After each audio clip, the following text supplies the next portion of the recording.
Hello friends, स्वागत है आपका आपके अपने लीगल चैनल सोच पर प्रहार में। मैं हूं एडवोकेट सनी शर्मा और दोस्तों आज मैं आपको बहुत इंपॉर्टेंट जानकारी देने वाला हूं। मैं आपको जानकारी देने वाला हूं एविडेंसेस पे 498 है और इसके अलावा मैं आपको बताने वाला हूं 498 है डीवी, डाइवोर्स, चाइल्ड कस्टडी, इन सारे केसेज में आप किस तरह से रिलीफ पा सकते हैं। बहुत इंपॉर्टेंट और प्रैक्टिकल चीज आपके सामने रखने वाला हूं। इसके साथ साथ एक जानकारी भी आपको देना चाहूंगा। पिछले कुछ दिनों से कंप्लेंट्स आ रही है। देखिए, मेरे केवल 2 चैनल है, एक सोच पर प्रहार, सेकंड कानूनी सोच। केवल इन दोनों पर जो वीडियो लाए जाते हैं वो मेरे द्वारा लाए जाते हैं। बाकी इसके अलावा मेरा कोई भी यूट्यूब पे चैनल नहीं है। एक्चुअल में हो क्या रहा है कि चैनल से सेम थंबनेल को कॉपी पेस्ट करके कुछ लोग अपने चैनल्स पे यूज कर रहे हैं और इसकी वजह से क्या हो रहा है, कुछ लोग भ्रमित हो रहे हैं। तो मेरा ऐसे किसी भी चैनल से कोई लेना देना नहीं है। मेरे केवल अपने 2 ऑथराइज चैनल है, सोच पर प्रहार, कानूनी सोच। केवल हमारे वीडियोज इन्हीं चैनल पे आते हैं। इन दोनों चैनल के अलावा यदि आप मेरा थंबनेल कहीं और पाते हैं तो वो मेरा बिल्कुल भी नहीं है। वो केवल वीडियो से थंबनेल का स्क्रीनशॉट लेकर के लगाया गया है। तो ऐसे किसी भी कंटेंट के लिए हम लोग रिस्पॉन्सिबल नहीं है। तो चलिए दोस्तों, मैं आपको बता रहा था 498 डीवी, डाइवोर्स, चाइल्ड कस्टडी, यानी जहां पर मल्टीपल लिटिगेशन होती है। वाइफ ने 498 भी डाला हुआ है, वाइफ ने डीवी भी डाला हुआ है, वाइफ ने 125 भी डाला हुआ है और सारे केसेज आपके पैरेलली चल रहे हैं। अब होता क्या है, देखिए, सच्चाई को तो याद रखने की जरूरत होती नहीं, लेकिन यदि झूठा केस है तो झूठ जब आप बोलोगे ना कहीं ना कहीं तो गड़बड़ होता है और वो जो गड़बड़ होता है उसी से हमको फायदा उठाना है।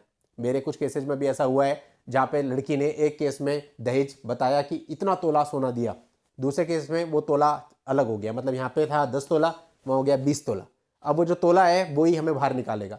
तो कुल मिला के बात ये है कि ऐसा आपके साथ भी हो सकता है, क्योंकि क्रॉस क्वेश्चनिंग सब में अलग अलग होती है।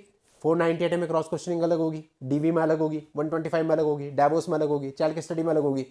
अब हर एक क्रॉस क्वेश्चनिंग में कुछ ना कुछ चीजें जरूर ऐसे निकल के आएंगी जो एक दूसरे की विरोधाभासी होंगी। आपने क्या करना है, अपनी वाइफ का जो भी आपका क्रॉस जितने भी केसेज में हुआ सबकी सर्टिफाइड कॉपी निकाल लो और सबकी सर्टिफाइड कॉपी निकाल करके अपने डिफेंस एविडेंस में दाखिल कर दो। अब दोस्तों, डिफेंस एविडेंस क्या होता है इसके बारे में बहुत इंपॉर्टेंट जानकारी मैं आपको देना चाहता हूं। देखिए, 498 में जब चार्ज फ्रेम आपके ऊपर हो जाते हैं, इसके बाद प्रोसिक्यूशन एविडेंस चलता है, यानी कि स्टेट की तरफ से, पुलिस की तरफ से, पुलिस ने जितने भी गवाह रखे होते हैं उन सबकी गवाही कराई जाती है। आपके वकील साहब उनका क्रॉस एग्जामिनेशन करते हैं।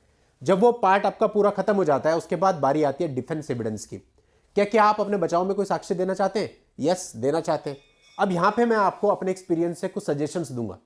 बहुत सारे लोग इसमें क्या करते हैं, अपने बचाव के लिए कुछ विटनेस ला करके प्रेजेंट कर देते हैं कोर्ट में। कभी भी ऐसा ना करें, क्योंकि जब भी आप किसी विटनेस को लाओगे ना तो उसका क्रॉस होगा। क्रॉस कौन करेगा? स्टेट का वकील करेगा, और वो क्रॉस में कुछ भी गलती करता है उसका खामियाजा सीधा सीधा आपको भुगतना पड़ेगा।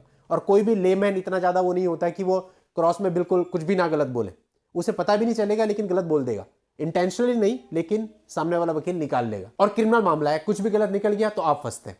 तो मेरे हिसाब से अपने डिफेंस एविडेंस में आपको कभी भी विटनेस नहीं देने चाहिए। आपको वहां क्या देना चाहिए? डॉक्यूमेंट्री एविडेंस, क्योंकि डॉक्यूमेंट्री एविडेंस से कोई क्रॉस क्वेश्चन नहीं होता, वो तो बस आपने दाखिल कर दिया, कागज खुद बोलते हैं।